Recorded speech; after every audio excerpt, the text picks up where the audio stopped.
Hey Salem, this is Pastor Bachus meeting you here again on this Fireside chat on Thursday evening at 6:30. We're so grateful that you have joined with us.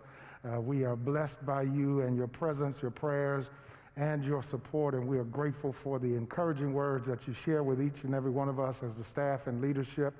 And we're praying for you, and we hope that you're praying for yourself, and more importantly, that you're praying for others. And again, thank you for joining us.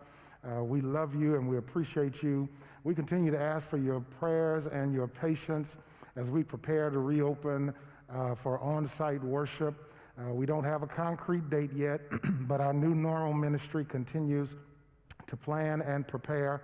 When we return, as I've said on various occasions, it'll be a new normal, it'll be different, and we're asking you to please be patient with us and be understanding. And in the next few days, we're going to get some information out to you through our social media platforms and through our website to inform you of how things are going to go once we return.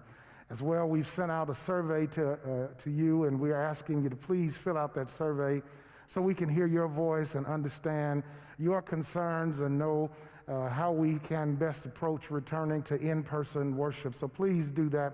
If you can, please fill out that survey so that we can hear your voice. We remind you that we've had a busy August and continue to have a busy August. On this Saturday, the 15th, from 10 a.m. to 2 p.m., we're going to have a food giveaway, and we're going to give out some 300 boxes of food to those in our community. We're grateful for our community partners, OEDC, Fair Deal Marketplace, State Farm, and Hy-Vee for assisting us in being able to reach out to the community and to be a blessing. The last time we did this a few weeks ago, you will never imagine the outpouring of thanksgiving that we received as a congregation, and we're grateful to you, Salem, for your generosity that allows us to do this and other outreach, even in the midst of this pandemic. As well, we look forward to Sunday, August 30th at 10 a.m. and 2 p.m., to share in our parking lot worship, our annual Worship in White. And we're looking to see you. Please come, and don't come by yourself. Bring someone with you. Ask them to just drive up on the parking lot on the campus of the Salem Church. And we're going to worship the Lord and lift up his name. We're going to shake the very foundations of this community so everyone can hear about the good news and the gospel of Jesus Christ. And so please, again, remember all that's going on at Salem. We thank you for your prayers, for your support, and for your continued stewardship during this time. We are grateful that you have been faithful in your stewardship and in your generosity. We remind you each time we come on that there are various ways that you can give. You can mail your tithe and offering here to the Salem Baptist Church at 3131 Lake Street in Omaha, Nebraska, 68111. You can bring your tithe and offering here to the church office Monday through Friday, 9 a.m. to 5 p.m. You can give through our website at salembc.org. You can give through PayPal. As well, you can give through the Givelify app, the Cash App, and through Venmo. And so again, we thank you for your past generosity and support, and we thank you for your continued support of the ministry here at the Salem Baptist Church. Now, as you can probably see at this point, I'm not up here on the stage by myself on tonight. We're going to do something a little different, and I'm so grateful to have a guest with us on tonight, Mr. Larry Duncan.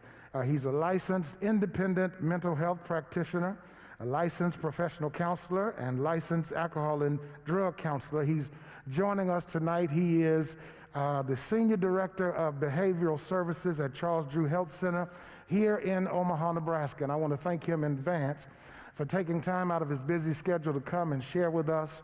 One of the things that I wanted to do, because this is such a unique time in which we're living, is to ask those who are experts and who are trained how this pandemic and the sense of isolation to some degree is going to affect us in the long run, spiritually and mentally. And we are grateful again for Mr. Duncan coming because he's an expert in this field, and he is is familiar with the faith community and the community at large here in Omaha, Nebraska. So thank you so much for coming on tonight. Very welcome, very welcome. It's a blessing and a pleasure to be here. This is what we do. This is what it's really all about as far as getting information out to the community. And I believe that anytime there's a request, we're going to be there. So as much as possible, because people say a lot that there is a stigma related to people seeking mental health services. I don't think that there is a large conflict between mental health and spirituality. I just think that each entity is best served to stay in their lane, so to speak. So with that being understood, when we get opportunities such as this, it's a no-brainer. We're here. So, And that was part of my first question, and that is, if you could explain to us, as you just did, why there's not a conflict, that each serves the other. yeah, I would say the difference is that part of what goes on with mental health issues have been identified as medical. So there are some things that can go on with the brain to where the chemistry and the function of the brain is malfunctioning. Mm-hmm. You know, I deal with people all the time. I've got family members. So and I've studied it. So it's very clear that there can be some things going on with the human brain where it's not functioning well, and the person is hearing something, seeing something, imagining something, what we would say paranoid about something that is not real. Mm-hmm. And so that is a tangible, medical, physical problem. So when we look at it in that sense, we don't debate things having to do with other medical issues. If Mm-hmm. somebody's got corona, or somebody has diabetes, or whatever it is that people have, there's no debate about that. Those are definite medical problems. And in that case, mental health issues can be definitely physical and be considered a medical problem that requires intervention, that in some cases require medication to stabilize those problems. So that's one clear difference. Certainly. I mean, the church is certainly not interested in doing that because, of course, it takes years of training and schooling to be psychiatrists and be psychologists and all of that. So obviously, that's not the lane of the church, so to speak. So that's one clear difference. So when people begin to manifest those kinds of symptoms, those are clear reasons to refer that person to medical authority, which would include behavioral health, which would include mental health and all of that. It's a no-brainer to refer them. And so clear difference there. The thing that I think gets blended somewhat, where it takes a little bit more to separate the two, when you talk about the mental, emotional, spiritual aspects of people.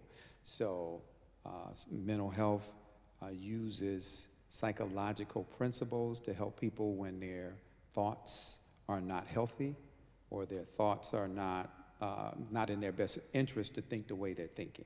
Then mental health is going to use psychology and psychological principles, most of which is based in the Word, I might add, to help them see truth, what's real, and how they are harming themselves by the way they think. And the understanding is that if they change the way they think, they will have a different emotional reaction. If you think life has great possibilities, you think that you can accomplish your goals, you think that the sun is shining upon you, then you're gonna feel real good about yourself, right? So, and psychology, mental health from that standpoint, speaks to that, encourages that. Where mental health and psychology gets off the bus at when it comes to those two things is recognizing that we have a spirit, we have a spiritual part to us. And then that's God's domain. God created all of that and knows best how we function spiritually. Our capacity to commune with God, our capacity to worship God, our capacity to have instinct or a conscience, so to speak. That's totally a spiritual domain that mental health doesn't even attempt to deal with that because it's like it gets into too many other kind of legal kind of things like that. So mental health kind of stays out of that and deals with it strictly from the standpoint of what does it mean to be spiritual, and it has a real, for lack of better words, generic kind of thing.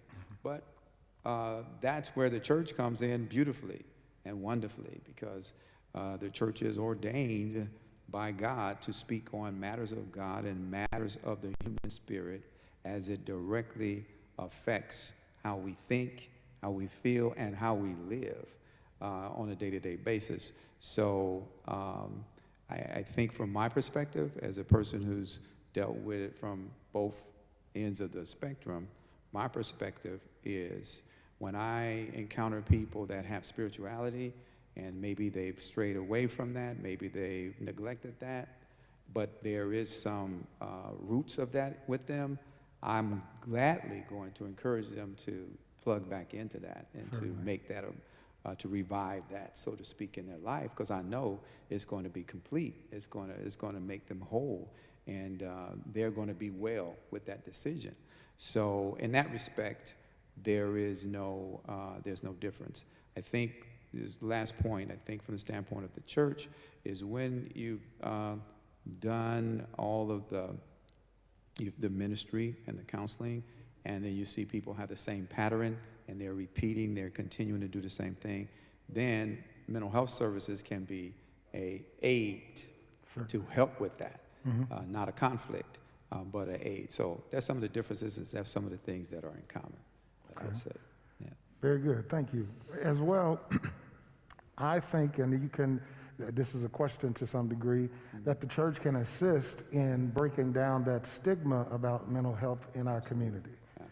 I think that's absolutely true, and because in I'll say the past, maybe to some extent now, one of the challenges is mental health issues are looked at strictly from the standpoint, in some cases by some people, as a demon thing or a demon possession, or something's going on with you as related to the devil, and all you need to do is correct that, and all your mental health issues will clear up. So from my standpoint, I do believe that there are spiritual forces that are evil. I do believe that the devil is real, and I do believe that people can come in contact with those kind of spiritual forces that will influence their lives. So I think that's absolutely true. But just because a person is having mental challenges doesn't mean that they're demonic, or that somebody, that the devil has possession of them. So there's some truth to that mental health people need to understand. And then there is some cases where that's not really the deal, that in some cases, in some ways, the church would be blessed to understand. Certainly. Most of our churches, and we talked about this a little bit earlier, have opted to virtually worship, for lack of a better way to say it. And many of the persons in our congregation who are elderly are so used to that being a part of their weekly schedule and a part of their fellowship. And certainly I know that deals with them on a deeper level.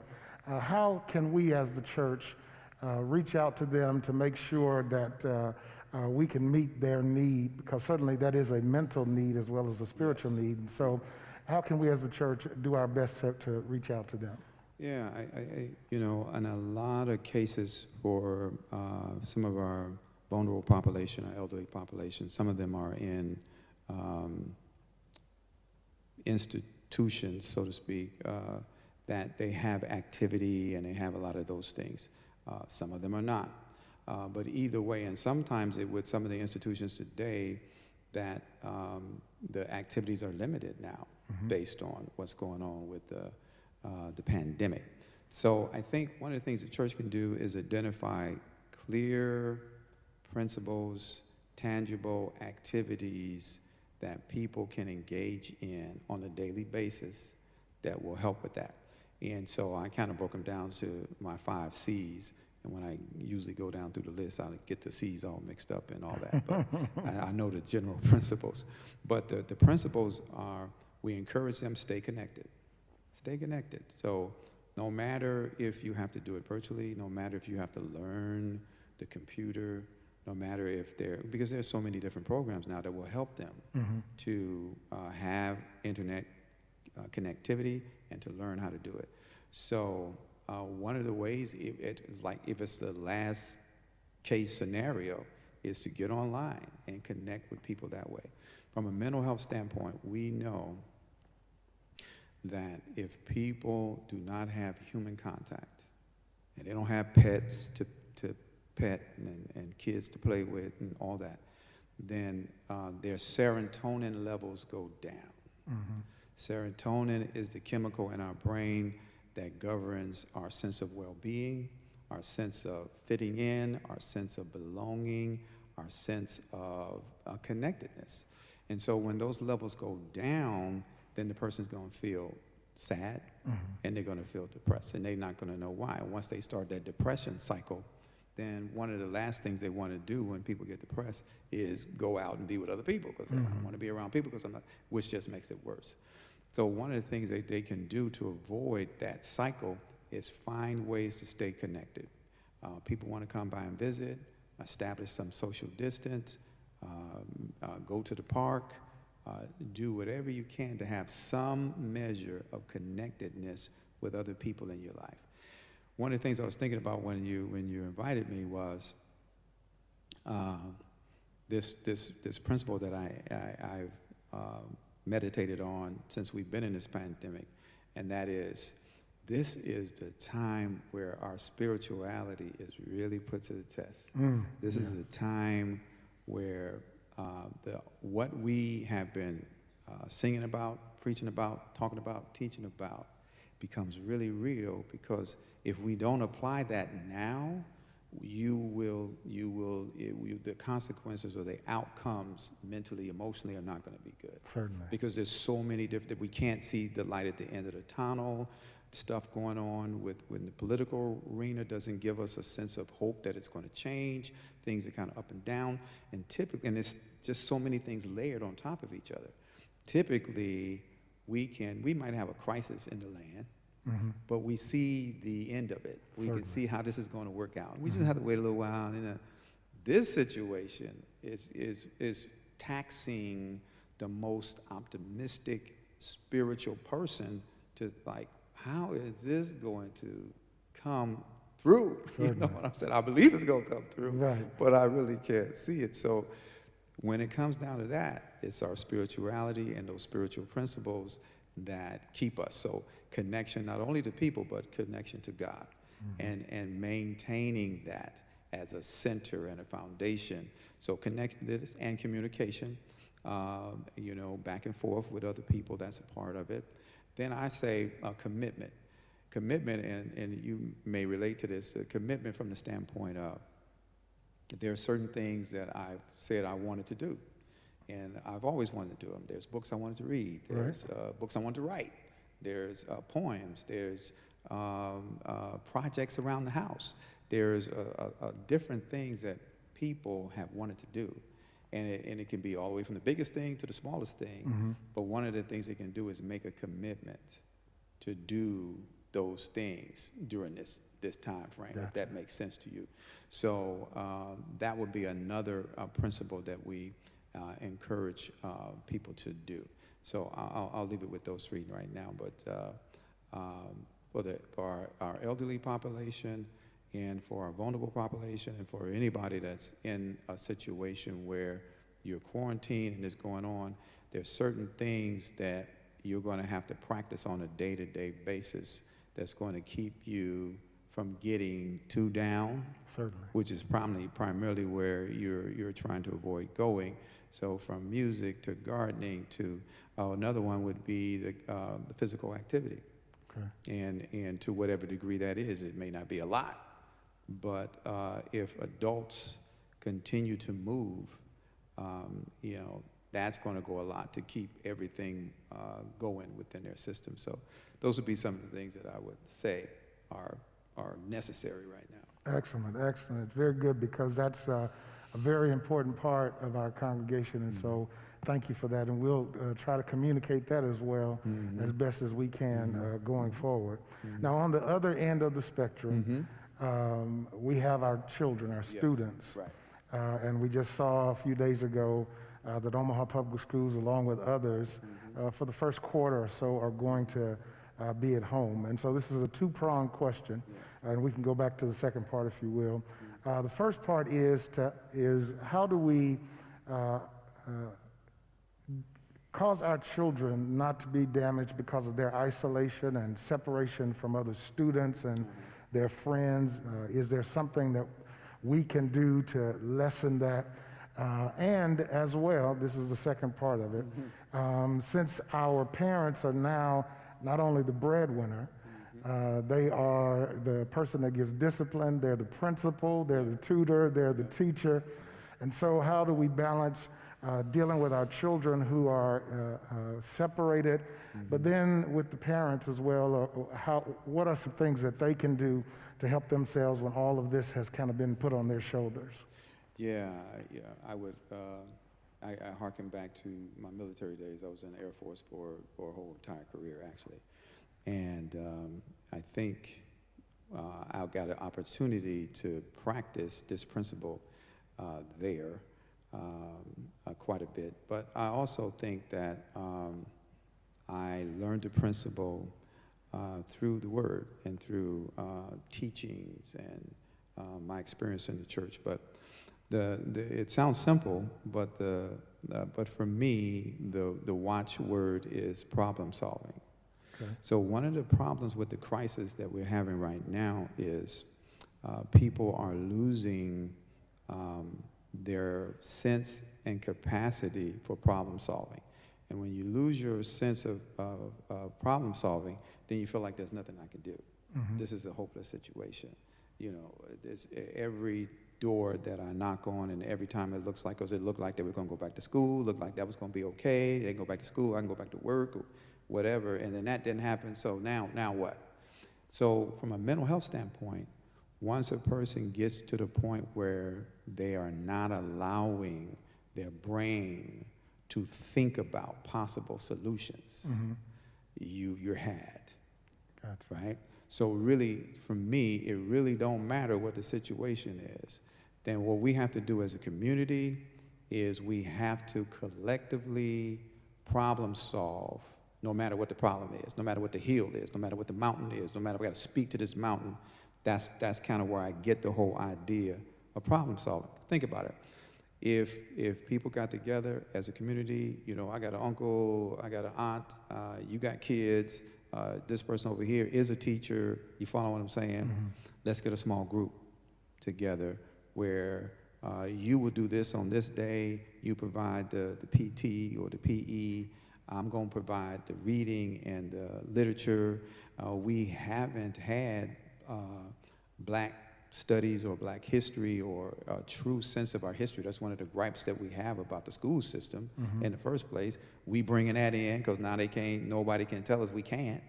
You see what I'm saying? They can't. So, and we know that a sense of purpose and a sense of identity for a child is key. And that's one of the reasons why people are identifying with all kind of other stuff. People identifying with gangs and this, that, and the other. It's part of it has to do with identity that has been cut off, and there is no understanding that you do have a place in the world. You do have an origin. And actually, your origin is divine and it's spiritual, and it goes back to the motherland of the entire globe. That's how deep it is. But I don't believe that our children are consistently and in an intelligent way getting that message. So we have an opportunity to do that now. You see what I mean? So whether we use the internet, whether we use each other, whether we use co-ops and community get-togethers, or there's so many different things that we can come up with if we just start brainstorming as opposed to looking at the problem. Because to a large extent right now, folks are just the problem. We're talking about the problem, we're chatting about the problem, we're posting about the problem. It's, you know, but when you get finished, for me, it's like this. When we get finished with all that, that problem is still there. And the impact on these kids, if they are not dealt with in a holistic, good way, is they will get depressed. They will get depressed. They will act out, and they will begin to challenge whatever boundaries that we've set up for them, because simply being isolated is going to have the same effect that it has on anybody else, more so with kids. They are used to being around each other. They're used to bumping up against each other, rubbing on each other from the standpoint of wrestling and all that kind of stuff. So you go from all that kind of activity, being around children and being around each other, to nothing at all for very little, then that's going to be a problem. So encouraging that, finding, like I have now a group of people that we've kind of committed ourselves to certain safety measures all the way around. And so we get together and we still play cards, and we still go to each other's houses and play games in the yard and things like that, just to continue to have that social outlet. I think the same thing can apply to kids, as far as the same kind of thing. They need activity, they need to exercise their mind, they need to have connection with other people, they need to be able to establish goals for themselves, commit themselves to certain goals, and they need to be taught.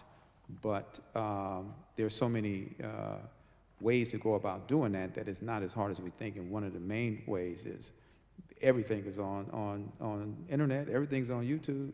And you don't know it, just click on the YouTube math and let it run. Yeah. Come back 15, 20 minutes later and ask them what they learned. Right. And like I said, get together with other folks, maybe having small, safe situations within the school, within church, or within wherever people can get together and get groups together will help. Certainly. And one of the questions, it's related to some degree, generally in the church and in the community, we talk about grief and loss. Yes. But we minimalize it to the sense that it's only has to do with death. So help me if I'm thinking correctly. There's some sense of grief when you lose a job, or you lose a relationship, or you lose a source of income. Is that a reality as well? You're right on point with that. In my neighborhood right now, and I don't know all the circumstances for all the different people, but houses are going up for sale. And people are buying them. From what I'm understanding, it's like a seller's market. So people are losing property, losing income, losing status from the standpoint. I do harken back to my parents' days. I was raised in the 60s and the 70s. My parents are, I would say, the 40s and the 50s. So, but in the 60s, the men that I saw, and I was raised in the projects and South Side Chicago, but on my floor, I can name every family still today. There's 9 families on there. I can go from 701 all the way around to 709, and I know every name. There is the Hollies, the Davis, the Redmonds, there's the elderly guy, there's the Duncan, there's the Clays, there's the Doties, there's the Normans, and there's the Lads. All of them had fathers in the house, and all of those men had jobs, and even though we were in the projects, they all had a sense of dignity concerning their job. So I think you're right when you say we minimize the impact of people losing their jobs. These men, their claim to fame was, we're going to get a place and get out the projects. We're going to have a decent ride. We're going to rag out on the weekend. You know what I'm saying? And ultimately, we're going to move out the projects, get a house, and raise our kids, send them to school, and we out. Right. You see what I mean? That's what they wanted to do, and many of them accomplished that. So the idea that for a long period of time, jobs have been abstracted from our communities. There is no manufacturing type of, printing type of, all these different things all those have been gone for a long period of time. So that's already a problem. Now you add on top of that the pandemic, where folks pretty much, I was just a service guy. You know, I was working at the hotel, working at the restaurant, working at the gas station, and I can't even do that. Right. Let alone build a car and make some steel at the steel mill. Yeah, we way away from that. I can't even do the basic type of stuff now. Right. So you're right. That loss is major. Material loss, status, a sense of self with my worth. I do something. And you know, our people, we are proud about what we do. We don't make no difference what it is. We're gonna wear our uniform right. We're gonna drive the car, the truck right. You see what I mean? We're gonna just do what we do, no matter what it is. But when you take it away, that is loss. So all the things you named, and then plus, is loss. And loss kicks in the grieving process. Right. When a person loses something, grief is psychological, emotional, spiritual process that we go through. So we are best served to understand that people do that, and they go through it different ways at different times and all that, and to understand the things not to do. And one of the things that we don't want to do is just say, get over it. We don't want to do that. That's not going to help the process. Right. So some things that we need to learn how to do in order to deal with grief, and that may be a topic for another time, but there is a process, and that process is shock. And I think I sent you a listing of that, but the process is people go through shock. They just can't believe it. I just can't believe this is happening. Right. You know, I've been at this place for 10 years. There's businesses that I frequent that I go to now and they're closed. Right. Right. Been there for a long time. So I was like, wow. So there's shock, there's denial, there's anger, there's some sense of bargaining with God, you know, particularly in the denial phase. I'm kind of trying to, if you do this, God, then I'll do that. If you give me back this, I'll do. So there's that, and then there's depression or a sense of sadness.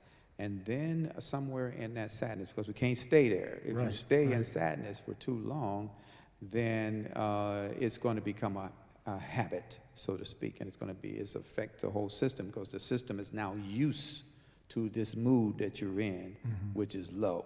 So your activities get less, and on and on and on. So you can't stay there too long. At some point, there has to be insight to where a person sees, I see this in a different way. When I'm doing therapeutic work, I say to people, tell me the 3 worst things that ever happened in your life. And they write them down, like no one has ever asked them that. So 3 worst things ever happened. Then what I'm sharing with you is you're going to have to find in those 3 things some way that you've been made better,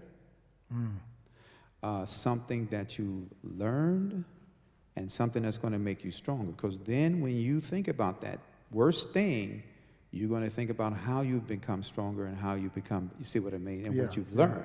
If you keep thinking about how terrible it was, well, that ain't never going to stop. Right. So the insight that because my father was not in my life, and that's not true for me, I'm just using it as an example because my father was in my life every day of my life. But the fact that my father was not in my life and I had to grow up without him has taught me to really be bonded with my children. Certainly, certainly. You see what I mean? That's insight.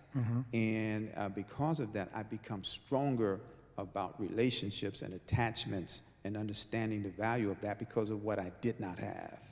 And that has made me stronger, that has made me wiser, etc. So when I look at it now, I look at it in that respect. So insight comes, and then once insight comes, there's this level of acceptance. And that's why I think, again, the word comes in and spirituality comes in, because acceptance says that there are certain, I put it like this, life on life terms is there's going to be some good, some bad, and most people say ugly. I don't say that. Good, bad, beautiful, and ugly. It's good and beautiful, it's bad and ugly. Right. And every life, as we sing, a little rain must fall. Okay, so that's acceptance. That's acceptance. And when I get to that point, no matter what it is, no matter what I lost, now I'm able to incorporate that into my thinking and into my spirit and live on. That makes sense to you. Certainly. And so that grieving process, people go through it differently, go through it at different times, have different issues with it. The one thing that we encourage people to do mental health-wise is not to get stuck. Because when people get stuck now, they trying to have a seance. You see what I'm saying? They're trying to bring somebody back in some other kind of way, all that kind of stuff. People are visiting them at night. You know, such and such visited me, we had a conversation. Okay, now he came and visited you and told you to get up and jump out the window. Now what? You see what I'm saying? Right. So when you get into all of that, now you're stuck in your grieving process. So we look out for that kind of thing where people are getting stuck, and people get stuck in a number of different ways. But beyond that, they go down through the process, and we can kind of meet them where they're at. Those of us that are helpers, we can listen to them. We ain't got to say nothing. We ain't got to offer no advice. We ain't got to tell them no wise stuff. We can just listen and see where they're at and encourage them to move to the next level. Certainly. That makes sense. So you're 100% right.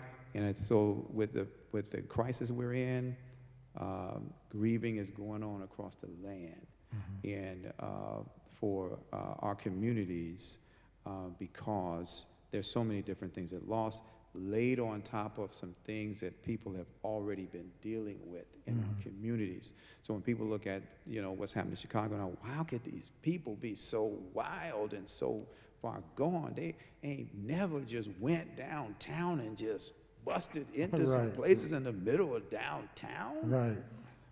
When there's a sense of hopelessness and anger and despair, all of which are spiritual conditions, then people can do some destructive kinds of things, you know, in regards to feeling denied.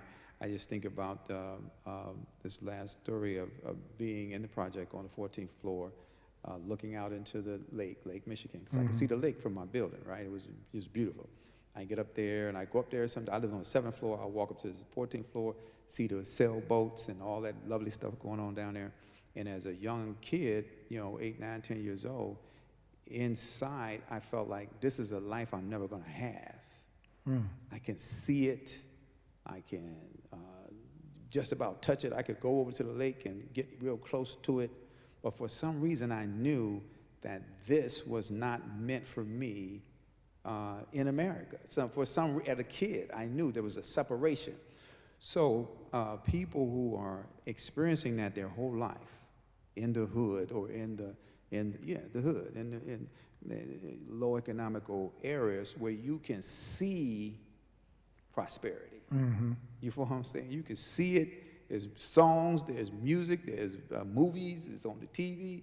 But somebody trying to tell you can't have none, that's enough to get you knocking down a door and taking some stuff, which obviously we don't condone, but it goes toward extreme kind of grieving of loss of dignity and loss of self-worth and loss of all those things. And really, as you know, the only answer to that is a spiritual connection with God through Christ that's going to cause me to have an opportunity to lift myself up despite any of this. I can develop a whole nother sense of dignity and a whole better sense of my worth and my manhood that's based on the fact that God sees me, recognizes me, understands me, and still has a plan for my life. Apart from that, it's desperado time. That was a long way home, but. So that working through that sense of grief, if we'll put a scripture to it, weeping may endure for a night, but joy comes in the morning. If you continue to work through it and come to that point of awareness and acceptance, then that joy returns, even though you're going through that grieving process. Because even when you look at depression and people feeling sad, like when, you know, people, obviously there's going to be some sadness, and then folks, you can't rush that. Because in that sadness can be all that reflection. You can be that meditation, and there can be some clarity that comes in that as long as you don't stay in that. Certainly. But we ain't trying to skip that. Right. Because it ain't going to happen. Right. Well, listen, Mr. Duncan, I certainly appreciate your time, and hopefully this won't be the last time that we get together. Hopefully it'll be under better conditions. But we are certainly grateful that you've come and help us, you know, see what we're facing during this pandemic and how again, that spiritual and mental can help us get through those times. And so thank you for your service. Thank you for your commitment to our community, and thank you for taking the time out today. I'm so very grateful. I tell you, I'm super thankful that you invited me. Like I said in the beginning, I believe in this. But the other thing I would add to that is there may be a value in some question and answers, because I think sometimes when it comes down to mental health, people have some very significant questions. So if you ever collect some questions that you from the people that you think could there could be some answers to from us, we'll be glad to do that. But the question and answer thing is really good to get at the feelings and the thoughts that people have about Certainly, that will be a great opportunity in the future, and thank you for volunteering to help us with that. All right, you're welcome, brother. Thank you again. Thank you again. Well, Salem, thank you for sharing with us on tonight. Thank you for being with us again. We thank Mr. Duncan for his time, his commitment, and his expertise. And we're grateful for your time, for your continued support, and all that you do as a part of our church family, as a part of our community. We want to thank Mr. McMorris for giving leadership to Charles Drew and helping us buy into this idea of spending this time together. And again, Salem, thank you for your time. We love you. Please prepare to come out. Those volunteers are going to be here on Saturday from 10 a.m. to 2 p.m. to give away those boxes as well. We're going to be streaming live Sunday at 10 a.m. here from the sanctuary of the Salem Church, and we want you to join us on Sunday morning. Let's close with a word of prayer. Again, Lord, we are grateful and thankful. We thank you, God, for this time that we have shared. Again, we thank you for Mr. Duncan and for his commitment, his training, and his dedication to his craft and to the community. We pray your continued blessings on him and the work that he does. We thank you, God, for the Salem Church and for churches all across the world that continue to open in your name and to share the gospel of Jesus Christ. And we pray that this time today has been a blessing to someone who has watched or someone who has listened. And even as we come to the close of this time together, we pray your blessings on every family that's represented, not only a part of the Salem Church, but the community as a whole. And so bless us now only as you can. And now unto him who's able to keep us from falling and to present us faultless before his glory with exceeding great joy, to the only wise God be glory, dominion, and power, both now and forever. And the people all across this city, all across the state, all across the country, and all across the world said together, amen and amen. And we yet believe the best season of your life is just ahead.